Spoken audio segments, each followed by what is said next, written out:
కళ్యాణ్ గా మారిపోయిన పవన్ కళ్యాణ్ అపోజిషన్ పై ఆగ్రహంతో ఊగిపోయారు పవన్ కళ్యాణ్.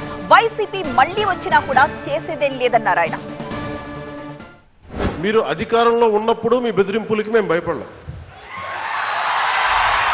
మీరు అధికారంలో ఉన్నప్పుడు మీరు చేసే దౌర్జన్యాలకి మేము భయపడలేం. అలాగే మిమ్మల్ని తగ్గించడం కూడా నాకు ఇష్టం లేదు. కానీ మీరు బాధ్యతగా మెలగకుండా ఒక్కొక్కరిని చంపేస్తాం, మళ్ళీ మేము వస్తాం. మీ దిగజారుడుతనానికి నేనేం మాట్లాడను? ప్రకృతిని ప్రేమించేవాడు, తల్లిదండ్రులను గౌరవించేవాడు చేసే పనులా ఇవి?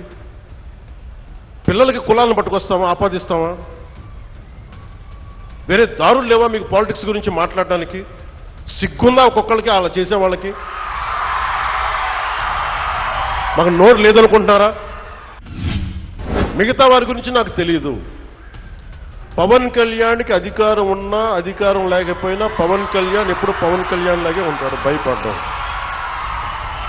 చాలా ఇంట్లోంచి బయటకు వచ్చేటప్పుడు తిరిగి వెళ్తాం లేదు అని డిసైడ్ అయ్యే వస్తాం. సామాజిక మాధ్యమాల్లో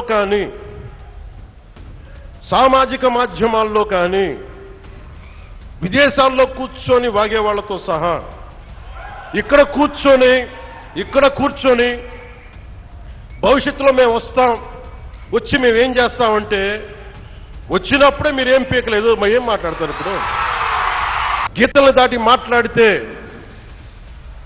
మీ చేతికి మళ్ళీ ముద్రలు వేయడానికి ఏముండదు. అలా మాట్లాడే వాళ్ళు చెప్తున్నాను ఇప్పుడే.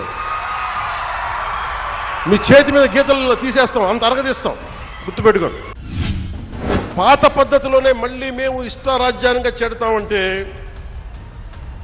నేను విసిగిపోయానబ్బా.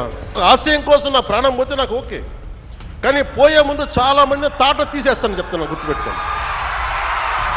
ఒళ్ళుపై తెలియకుండా, బాధ్యత లేకుండా అడ్డగోలుగా మేము చేసేస్తాం. ఏదైనా మొత్తం తీసి రోమం తీసి కింద కూర్చోబెడతాం. గుర్తుపెట్టుకోండి.